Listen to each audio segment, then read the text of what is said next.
You are watching CycleCruza's all-in-one sport bike channel. Subscribe today. Hey guys, I just wanted to give you a little update in this video.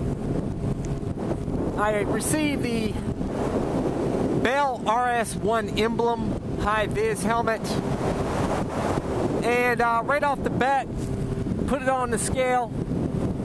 Disappointed again. On the website, it listed that helmet as weighing 1575 grams, which is about 3.5 pounds. I'm sure they measured, that was the small size. Put it on the scale, 3 pounds 11 ounces. The same weight as my large Scorpion EXO-500 helmet. The Bell helmet is in a medium. And I have a GoPro mount on my EXO-500, and of course the built-in drop-down tinted shade. And yet, the Bell RS1 weighs the same as the Scorpion EXO-500 helmet. So I was completely disappointed with that. Put it on my head. The fit was very snug, just like the RF1200. The interior didn't feel any better than the RF1200 in my opinion. And actually, my Scorpion EXO-500, the interior on this helmet feels like silk compared to the those two helmets. So the comfort was not any better. I mean, everybody oohed and awed about how comfortable. Hold on, let me see what's going on here. Oohed and awed about how comfortable the interior is on the Bell RS1, but I wasn't feeling it. It's a well-built helmet, just like the Shoei RF1200. I can't complain about that. One thing I liked about the RS1 is that it has a neck roll, so I'm sure the helmet is probably, that helps the helmet be a little bit more quiet. I decided not to road test it because I'm going to return it. I just couldn't pass up the price on the helmet, man. The helmet was, what, $179.99, and the helmet had been, what, $399? So, it was a hot deal in Hi-Viz. As you guys know, I like Hi-Viz helmets. Makes for better visibility, possibly keeping you a little safer out on the streets. And I thought the helmet looked cool, but when I put the helmet on my head, it looks cool from the side profile, but from the front, man, it looks kind of dorky. Not that I care about looks. You know, like I said, I'm more concerned about safety than I am looks. But if I can find, you know, have a cool helmet that looks cool and it keeps you safe, that's even better. My Scorpion EXO-500, I think it looks pretty cool. And it looks better than this Bell RS1 from the front, in my opinion. So, I was disappointed in the looks. Like I said, that's not a big deal to me, but I just wasn't all that pleased with the helmet. A UK website that does helmet testing, they do thorough testing of all the name brand helmets. And Bell, almost all of their helmets got like 5 or 4 stars. I think one of them got 3, but all the rest of them had 4 and 5. It did not, I believe it didn't list the RS1 from what I remember, because they don't have all the same helmets as we do over in the UK, and if they do, they may change the model number of it. But I'll tell you one thing, I was surprised to see the HJC, I think it's an HJC-A10 or something like that. That's real popular, very lightweight. I think like in a medium, they're saying it's like 3.4 or 3.5 pounds or something like that, at least in the review videos that I see online. And I believe it's the same or similar helmet that Lorenzo wears at MotoGP. And so I checked that website, the UK website that does the helmet testing, and looked at the HJC HDR-10 or whatever the model number is on that, and actually only got 3-star rating, a poor rating. It had very poor side impact rating. So you guys, you might want to check out your helmet on that website if it's listed on there to see how safe that helmet is. Because I tell you, a lot of these top brand names that we think are some of the safest helmets out there, you know, like Shoei. You know, Shoei is renowned for being one of the, you know, premium helmets out there, some of the, you know, safest helmets out there. And not all of their models were tested as being highly rated.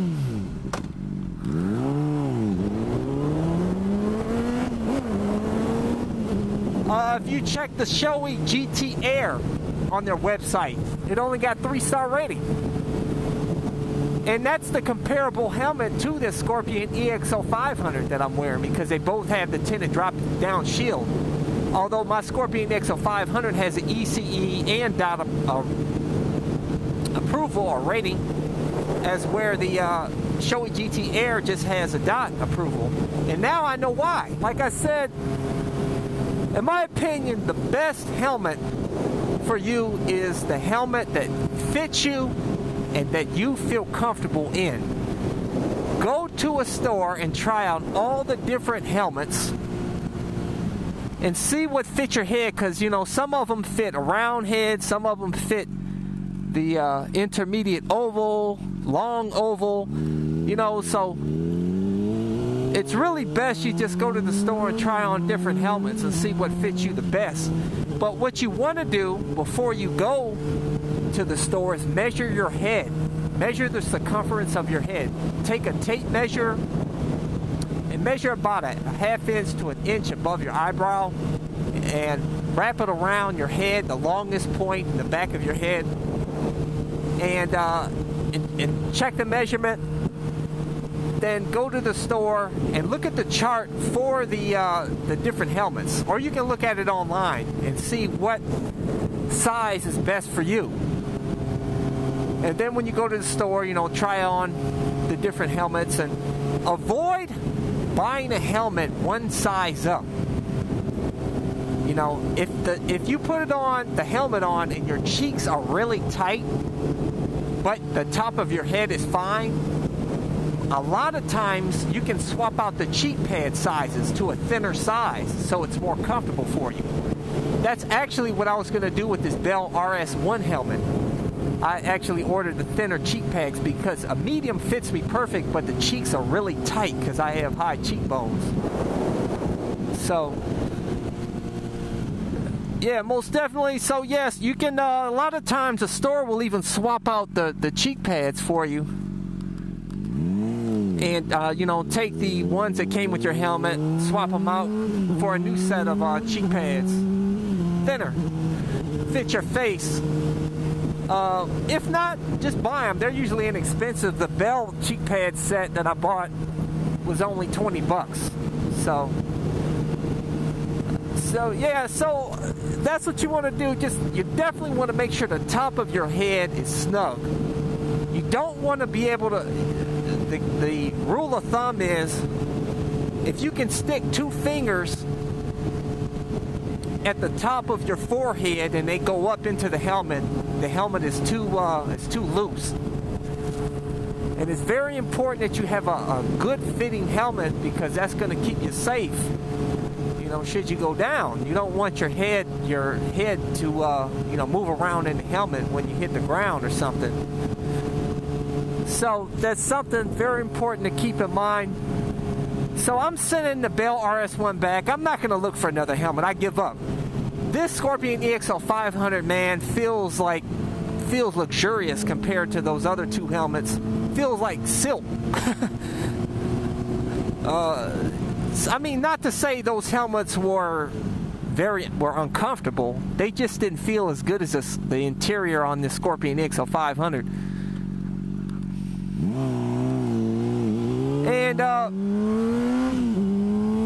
And like I said, for that Shoei GT-Air helmet,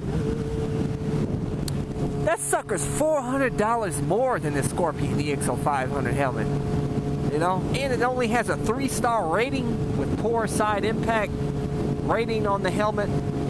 So just to let you guys know, you may want to skip the Shoei GT-Air get the Scorpion EXO-500.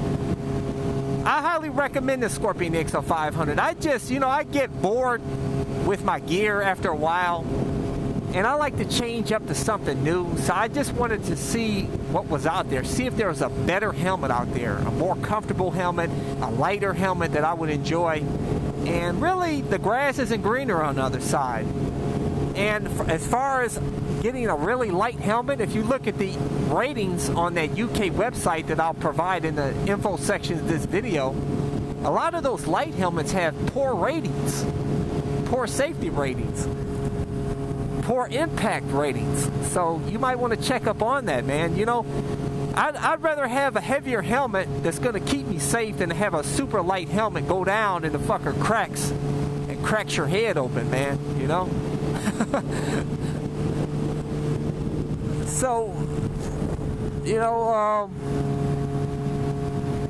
but like I said, just make sure the helmet fits you. I know some of you guys have, biscuit heads. Some of you have cone heads. Some of you got peanut heads. Some of you got Beetlejuice heads. And some, like I said, the Arai, from my understanding, fits more of a rounder head, and the Shoei fits more of a long oval or oval head. Scorpion is kind of neutral, and some of the other ones are more catered to round or oval, or neutral. So yeah, do your research online, guys. It'll really pay off. But really, there is no best helmet. You can't just point out and say one helmet, is the best helmet. There is no such thing as the best helmet for everybody. So that's all I have for you guys. Just to give you an update, also I ordered a new Sony HDR AS100V camera that I hope to make my new motovlogging camera. I'm going to do some testing on it. As you guys know, I'll do a review on it. And we'll see if we can make that my new motovlogging camera, because I'm getting kind of tired of this camera on the chin bar of my helmet here. So look forward to that. But that's all I have for you in this video. So until next time, I'll catch you guys later. Deuces. Link to get the Scorpion EXO-500 Hi-Viz helmet is in the info section of this video. And it's time for CycleCruza's recommended videos. Links are in the info section of this video. Hi-Viz is the way to go, baby. So check out my Scorpion EXO-500 Neon Oil helmet review. Are you looking for an easy way to mount your action camera to your helmet? Something that's way stronger than Velcro? Well, I got a great solution for you guys. Check out my review on the Power Grip pedal tape. So you want to be a motovlogger? You might want to check out my How to Motovlog video, and I show you all the ins and outs of motovlogging. Even help you save some money. Yeah. If you get a chance, check out my Sony Action Camera vs GoPro Hero 2 review, and you'll see me do my 0 to 60 on my CBR 600 double R. Yeah. Before you do a video request, you might want to check out my website at CycleCruza.com and check out my video library and playlists. You may find the video that you're looking for. Just click on the My Videos tab. If you get a chance, like me at Facebook.com/CycleCruza1 for new updates and to browse my video library. Hey, I'm on Instagram now, so if you get a chance, follow me at Instagram.com/CycleCruza. Yeah. Get your CycleCruza sport bike themed apparel at CycleCruza.com. CycleCruza.com. If you get a chance, check out my other channel, CycleCruza MotoVlogs, where I discuss anything and everything, not just motorcycle shit.